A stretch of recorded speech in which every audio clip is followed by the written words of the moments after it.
الحمد لله رب العالمين والصلاة والسلام على سيد المرسلين وعلى آله وصحبه أجمعين أما بعد فأعوذ بالله من الشيطان الرجيم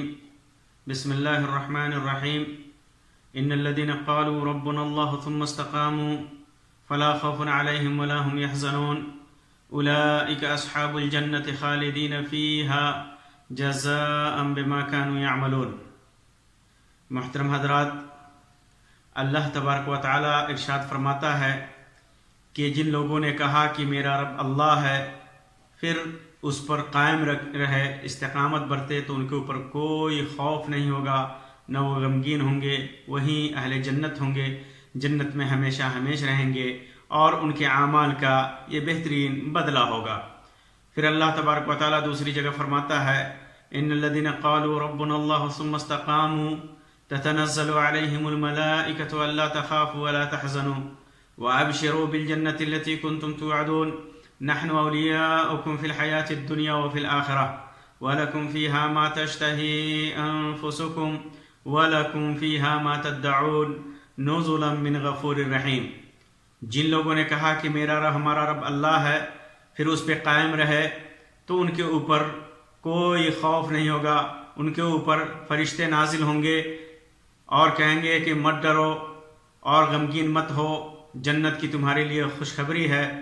جس کا تمہیں سے وعدہ کیا گیا تھا. ہم دنیا میں بھی اور آخرت میں بھی ہم تمہارے دوست ہیں، ولی ہیں، اور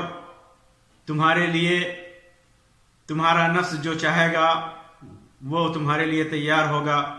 اور جو تم سے وعدہ کیا گیا ہے وہ چیزیں تمہیں ملیں گی. یہ سب اللہ تبارک و تعالیٰ کی طرف سے تمہارے لیے اکرام ہوگا، تمہاری مہمان نوازی ہوگی. محترم بھائیوں، رمضان المبارک کا مہینہ گزر گیا. رمضان میں جو کچھ بھی عمل کیا، ہر انسان اپنے عمل کے مطابق یا تو پائے گا یا کھوئے گا. یعنی جس نے عبادتیں کی صحیح طریقے سے، سنت کے مطابق، اخلاص کے ساتھ، ایمان کے ساتھ، اس کی عبادتیں قبول ہوں گی. اور جس نے بغیر اخلاص کے، بغیر ایمان کے اور سنت سے انحراف کر کے اعمال انجام دیے، عبادتیں کی، ان کی عبادت کتنی قبول ہوگی یہ اللہ تبارک و تعالیٰ کے ہاں طے ہوگا. لیکن جس نے بھی اللہ تبارک و تعالیٰ کے دین سے، اپنے نبی کی سنت سے اعراض کیا، تو اللہ تبارک و تعالیٰ اسے کبھی بھی قبول نہیں کرے گا. رمضان گزر گیا، ہم نے عبادتیں کر لی، اور ہم نے جو عبادتیں کی، کیا ہماری عبادتیں یہیں تک منحصر تھیں یا آگے بھی ان عبادتوں کو کرنا ہے؟ سفیان ابن عبداللہ ثقفی رضی اللہ تعالیٰ عنہ فرماتے ہیں کہ میں نے اللہ کے رسول صلی اللہ علیہ وسلم سے کہا کہ یا رسول اللہ قل لی فی الاسلام قولا لا اسأل عنہ احدا بعدک، کہ اسلام میں کوئی ایسی بات کہیں کہ آپ کے بعد میں کسی سے اس کے بارے میں نہ پوچھوں. اور ابو اسامہ رضی اللہ تعالیٰ عنہ کی روایت میں ہے غیرک، یعنی آپ کے علاوہ کسی سے نہ پوچھوں. تو اللہ کے رسول صلی اللہ علیہ وسلم نے ارشاد فرمایا قل آمنت باللہ ثم استقم، کہو کہ میں اللہ پر ایمان لایا اور پھر اس پر جمے رہو، استقامت برتو. آیات جو میں نے تلاوت کی اور اس حدیث میں جس بات کی طرف اشارہ ہے وہ یہی ہے کہ ایمان لانے کے بعد اور اعمال صالحہ کرنے کے بعد آدمی کو پھر اس سے پھرنا نہیں ہے، بلکہ اس پہ جم جانا ہے، اس پہ قائم رہنا ہے، پھر آگے بھی اس کو جاری رکھنا ہے. ہم نے رمضان میں جو کچھ بھی عمل کیا، روزے رکھے، نوافل ادا کیے، عبادتیں کی، اس سب کو ہمیں جاری رکھنا ہے. ایسا نہیں کہ رمضان گزر گیا اور ہم آزاد ہو گئے، اعمال سے، عبادتوں سے آزاد ہو گئے. نہیں، یہ عبادتیں اور یہ اعمال ہمارے ساتھ لگی ہوئی ہیں، ہمیں ہمیشہ ان کو کرنا ہے. اگرچہ رمضان کی روزے ہمارے اوپر پھر واجب نہیں ہے، الا یہ کہ پھر رمضان کا مہینہ آ جائے، پھر بھی سنن اور نوافل رمضان کے ساتھ لگے ہوئے ہیں، اور رمضان میں جن برائیوں سے ہم نے کنارہ کشی کی تھی، جن برائیوں کو چھوڑا تھا، چاہے وہ زبان سے متعلق ہوں، ہاتھ سے متعلق ہوں، دیگر اعضاء سے متعلق ہوں، دل سے متعلق ہوں، جن برائیوں کو ہم نے چھوڑا تھا ہم ان برائیوں کو چھوڑتے رہیں، پھر دوبارہ ان برائیوں کا ارتکاب نہ کریں، اور جو نیکیاں ہم نے کی، عبادتیں انجام دی، نوافل پڑھی، صدقات و خیرات کیا، یہ ساری عبادتیں ہم پھر کرتے رہیں، تب جا کر کے اللہ تبارک و تعالی ہم سے خوش ہوگا۔ یہی معنی ہے قل آمنت باللہ ثم استقم، آمنت باللہ کہو کہ ہم اللہ پر ایمان لائے اور پھر اس پہ قائم رہو۔ انسان رمضان میں مختلف عبادتوں میں لگ جاتا ہے اور اپنے دنیاوی اعمال کم کر دیتا ہے، پھر رمضان کے بعد اپنے کاروبار میں لگ جاتا ہے، دنیا میں لگ جاتا ہے، لیکن اس کے باوجود بھی دنیا میں لگنے کے باوجود بھی عبادتیں جتنی اس کی ہمت ہے، جتنی وسعت ہے، جتنی طاقت ہے، جتنی قوت ہے، وہ عبادتیں انجام دیتا رہے۔ ایسا نہیں کہ رمضان میں نوافل شروع کیا پھر ان نوافل کو چھوڑ دے،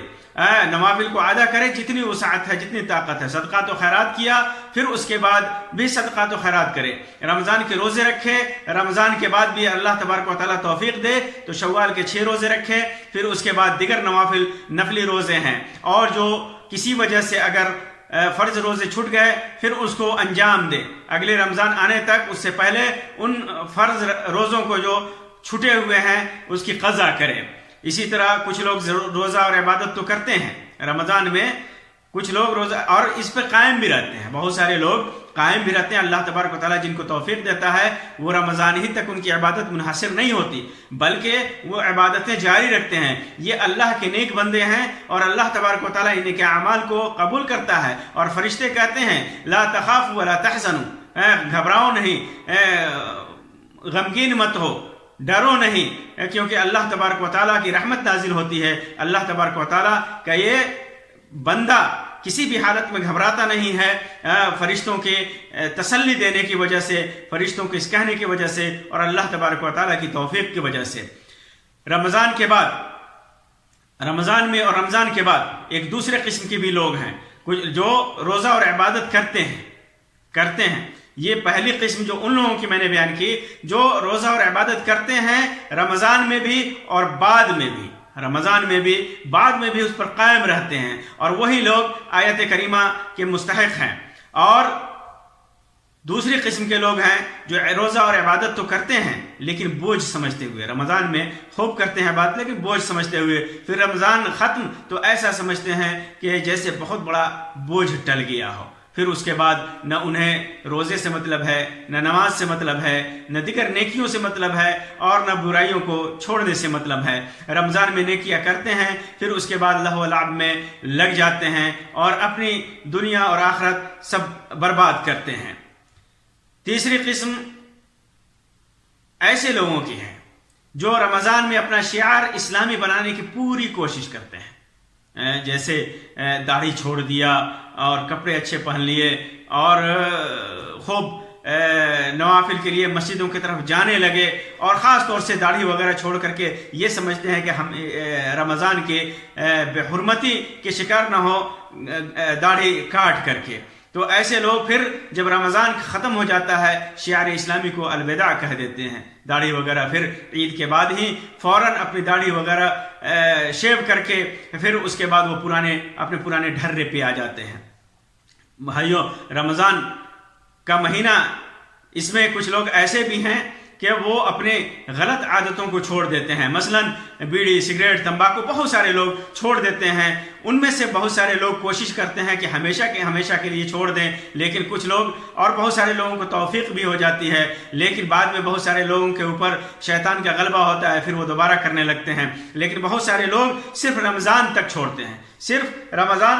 ہیں، پھر اس کے بعد رمضان ختم وہ پھر اس کو پہلی فرصت میں اپنا لیتے ہیں۔ یہ نشہ وغیرہ چھوڑنے کا میرے بھائیوں یہ بہترین موقع ہے۔ رمضان ایک مہینہ انسان جب اپنے نفس پر کنٹرول کر لیتا ہے تو پھر آگے بھی اس کے لیے یہ آسانی ہو جاتی ہے کہ وہ ان برائیوں سے دور رہے، ان نشہ آور چیزوں سے دور رہے، بیڑی، سگریٹ، تمباکو جو بھی استعمال کرتے ہیں اگر وہ رمضان میں چھوڑ سکتے ہیں، رمضان میں صبح سے شام تک چھوڑ سکتے ہیں، رمضان میں ایک مہینے تک چھوڑ سکتے ہیں، تو کیا وہ ہمیشہ نہیں چھوڑ سکتے؟ بس وہ اپنے نفس پہ کنٹرول رکھیں اور اللہ تبارک و تعالیٰ کا خوف دل میں رکھیں، تب اللہ کی توفیق ہوگی اور وہ برائیوں سے دور ہو سکتے ہیں۔ اسی طرح اگر رمضان کے بعد بھی کوئی آدمی رمضان کے بعد بھی اس کی نیکیاں چالو ہیں، جو عبادتیں وہ کرتا تھا، جن برائیوں سے وہ دور رہتا تھا، وہ عبادتیں انجام دیتا رہے، برائیوں سے دوری اختیار کرتا رہے، اقوال و افعال اور معاملات اس کے درست رہیں، لوگوں کے ساتھ اس کے معاملات درست رہیں، اس کی باتیں درست رہیں، اس نے سلوک کرتا رہے لوگوں کے ساتھ، تو اس کا مطلب کیا ہوا؟ اس کا مطلب یہ ہوا کہ اس نے رمضان سے بھرپور فائدہ اٹھایا ہے۔ جو آدمی نیکیوں کی طرف راغب رہے، اس کی اچھائیاں چالو رہیں، رمضان میں جو اچھائیاں تھیں وہ اچھائیاں اس کی چالو رہیں، تو پھر اس کا مطلب یہ ہوا کہ اس نے رمضان سے بھرپور فائدہ اٹھایا ہے، اور جو رمضان کے بعد اپنے پرانے ڈھرے پہ آ جائے گویا اس نے رمضان سے کوئی فائدہ نہیں اٹھایا۔ یہ علامت ہے، یہ علامت ہے، یہ پہچان ہے، اس آدمی کی پہچان ہے جس نے رمضان سے کتنا فائدہ اٹھایا اور کتنا نہیں اٹھایا، پہچان ہے، پتہ چل جاتا ہے کہ یہ رمضان میں اس نے جو شیوا اختیار کر رکھا تھا، جو طریقہ اختیار کر رکھا تھا، الحمدللہ اس نے پورے طور پر اسے استفادہ کیا ہے۔ اور دوسری چیز یہ ہے کہ روزہ اور عبادتوں کی قبولیت کی علامت بھی ہے، روزہ اور عبادت کی قبولیت کی علامت بھی ہے کہ انشاءاللہ چونکہ اس نے اللہ کی توفیق سے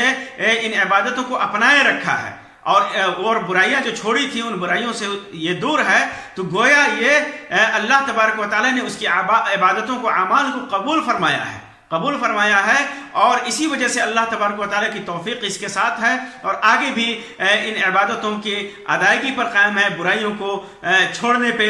قائم ہے۔ اسی طرح انسان کی کامیابی کی بھی علامت ہے کہ ایسا انسان جو ہمیشہ نیکیاں کرتا ہو، موسم خاص میں بھی اور موسم خاص کے بعد بھی عبادتوں پر لگا ہوا ہے، برائیوں کو چھوڑے ہوا ہے، تو گویا یہ انسان کامیاب ہے، اور ایسا ہی آدمی کامیاب ہوتا ہے۔ انہی لوگوں کی کامیابی کی ضمانت اللہ تبارک و تعالیٰ نے دی ہے۔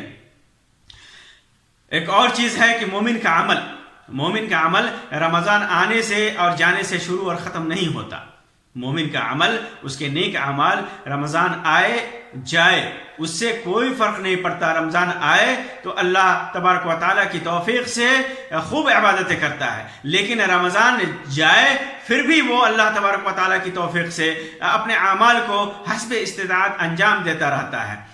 اس کا عمل تو اس وقت تک جاری رہتا ہے جب تک کہ موت نہ آ جائے۔ اللہ تعالیٰ کہتا ہے وَاعْبُدْ رَبَّكَ حَتَّى يَأْتِيَكَ الْيَقِينُ، اپنے رب کی عبادت کرتے رہو یہاں تک کہ موت آ جائے۔ اللہ تبارک و تعالیٰ فرماتا ہے انما یتقبل اللہ من المتقین، اللہ تبارک و تعالیٰ متقی لوگوں سے قبول فرماتا ہے، ان کے اعمال کو قبول فرماتا ہے۔ تو میرے بھائیوں، رمضان کے بعد کیا ہوگا، یہ ہمارے سامنے سب سے بڑا سوال ہوتا ہے۔ رمضان کے بعد کیا ہوگا، عید کے بعد کیا ہوگا؟ وہی ہوگا جو اللہ تبارک و تعالیٰ کی توفیق ہوگی اور انسان کا عزم ہوگا، انسان کا اس کی استقامت ہوگی، عبادتوں کے بعد عبادتیں، ایمان کے بعد ایمان میں تجدید، ایمان میں تازگی، یہ مومن کا شیوا ہے۔ اللہ تبارک و تعالیٰ سے دعا کیجئے کہ اللہ تبارک و تعالیٰ ہم نے جو عبادتیں کی ہیں، جو روزے رکھے ہیں، تلاوت قرآن مجید کیا ہے، اور جو نوافل ادا کیے ہیں، صدقات و خیرات کیے ہیں، اللہ تبارک و تعالیٰ جو برائیوں کو چھوڑے ہیں، اللہ تبارک و تعالیٰ ہمارے سارے اعمال کو قبول فرمائے، اور آگے بھی اللہ تبارک و تعالیٰ ہمیں ان سارے اعمال کو کرنے کی توفیق عطا فرمائے اور برائیوں سے دور رکھے۔ اللہم اعنا علی ذکرک و شکرک و حسن عبادتک، اے اللہ ہمیں اپنے ذکر پر، اپنے شکر پر اور بہترین طریقے سے، اچھے طریقے سے، اخلاص کے ساتھ اپنی عبادت پر مدد فرما۔ وارزقنا الاستقامہ علی طاعتک، اے اللہ اپنی طاعت پر ہمیں استقامت نصیب فرما۔ آمین رب العالمین، وآخر دعوانا ان الحمد للہ رب العالمین، وصلی اللہ علی خیر خلقہ وسلم. والسلام علیکم ورحمۃ اللہ وبرکاتہ.